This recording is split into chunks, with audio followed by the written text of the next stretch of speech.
Sobre la vida, obra y presencia en tierras bayamesas de Máximo Gómez Páez, conversa hoy Pedro José Reyes Acuña.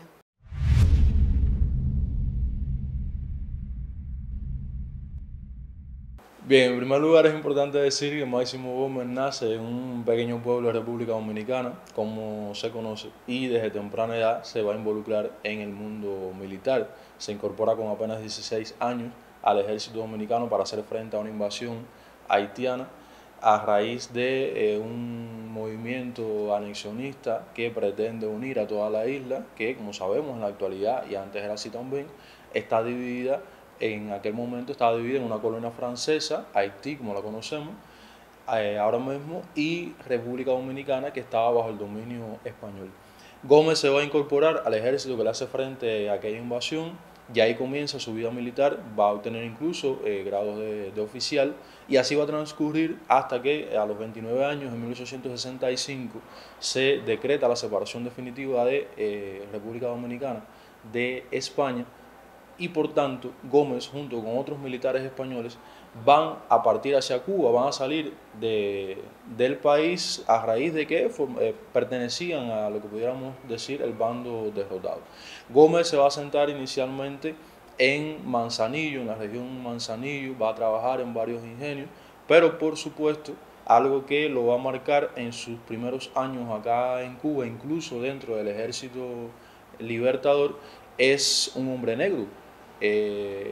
Y acá en la región Manzanillo va a tener sus dificultades, sus problemas con los dueños de ingenios, con el sistema esclavista de manera general, y se va a trasladar con su familia para el Dátil, que ya sí pertenece a la región Bayamo de entonces y actualmente a nuestro territorio bayamés. En el Dátil Gómez se va a dedicar fundamentalmente a las labores agrícolas, a la comercialización de maderas preciosas. Sí va a enterarse en 1867, 2 años apenas después de haber llegado a Cuba, de los trabajos de conspiración que se desarrollaban acá para desatar la guerra por la independencia del país, y se va a incorporar finalmente luego del alzamiento del 10 de octubre en la de Majagua de Carlos Manuel de Céspedes. Céspedes incluso envía a alguien a que lo busque, a que lo incorpore a la lucha, así lo va a hacer. Gómez a partir de ahí entonces va a comenzar a destacarse como un militar con una genialidad importante que es reconocida en todo el continente, en la región nuestra, en América Latina, en su momento, en el siglo XIX, pero también para los estudios historiográficos que se van a hacer posteriormente. Máximo Gómez va a participar en acciones tan importantes como es el caso del 26 de octubre de 1868 en Pino de Baire, o Tienda del Pino, también como se conoce, que inicialmente en algún momento se le nombró la primera carga del machete, existe hasta una película que se llama así,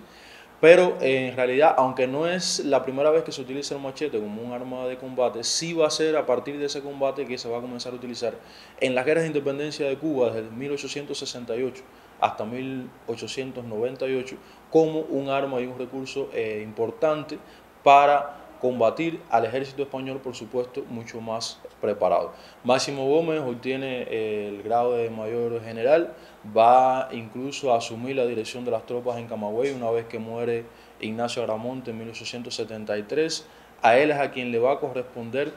reorganizar a todas aquellas tropas camagüeyanas para luego emprender la invasión a las villas, y esto es una de las principales tareas que va a tener, porque recordemos que estamos hablando de una Cuba que no es una Cuba unificada como tal, donde el regionalismo y el caudillismo tenían una presencia muy fuerte, y que Máximo Gómez logre al menos reorganizar esas fuerzas camagüeyanas cuando Gómez ni siquiera era cubano, por supuesto no era camagüeyano tampoco, luego de perder un liderazgo tan importante como el de Ignacio Agramonte, ya era un gran mérito. Gómez luego va a dirigir la invasión a las villas, no va a tener los resultados que se esperaban precisamente por el caudillismo, por el regionalismo. De hecho, Máximo Gómez va a ser prácticamente expulsado de la región de las villas con combatientes, oficiales, patriotas que conocemos y que tenemos en los libros de historia, que aportaron a la causa independentista, pero que no estaban por encima de las limitaciones de aquel tiempo. Aún así, Máximo Gómez va a tener una impronta importante en la Guerra de los 10 años, sale al exilio una vez que termina la guerra, y tal era ya su prestigio en la región que él se dirige hacia Jamaica, pero luego en Honduras, donde va a pasar un tiempo luego de Jamaica, va a ser incluso, va a obtener los grados de general de división, va a formar parte del ejército hondureño. Él tiene que regresar finalmente a República Dominicana y allí su personalidad, lógicamente, no solo tenía seguidores, también tenía detractores y también tenía digamos que una orden prácticamente de búsqueda y captura, aunque fuera extraoficial, al punto de que el gobierno dominicano pro-español va a encarcelarlo y no es hasta 1886 que va a salir libre. Ahí viene entonces todo el proceso de acercamiento con José Martí, que ya lo había conocido, junto con Antonio Maceo, que se habían incluso distanciado por un plan independentista e insurreccionalista que tiene Máximo Gómez con Antonio Maceo, con el cual José Martí no está de acuerdo. Hay quienes puedan recordar la frase que Martí le transmite a Gómez en una de sus misivas, una de sus cartas: un pueblo general no se dirige como se manda un campamento, y por ahí van las principales contradicciones que va a tener José Martí, no solo con Gómez, también con Maceo, pero que finalmente se van a superar, y eso lo demuestra la historia, no es una visión política ni mucho menos. Cuando fallece José Martí, cuando cae en combate el 19 de mayo de 1895, que Máximo Gómez expresa que está muriendo el alma de la revolución, porque ya Martí se había convertido en eso. Martí organizó esa guerra de 1895 para la cual convoca a Máximo Gómez a ser el jefe del Ejército Libertador, y estaba desapareciendo físicamente en los inicios de ese conflicto. Máximo Gómez, por supuesto, en la guerra del 95 va a tener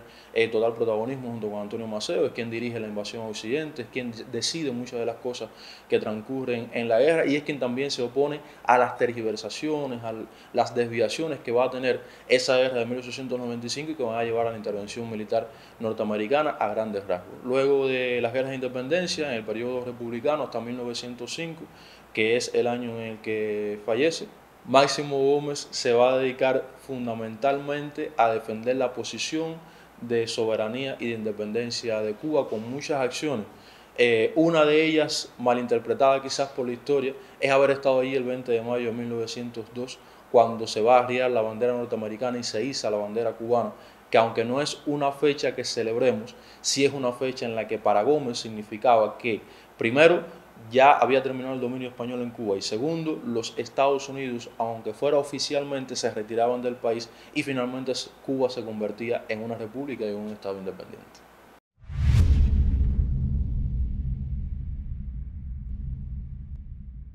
Recuerde seguirnos en nuestras redes sociales. Somos Génesis, el podcast que les ayuda a conocer la historia de Bayamo.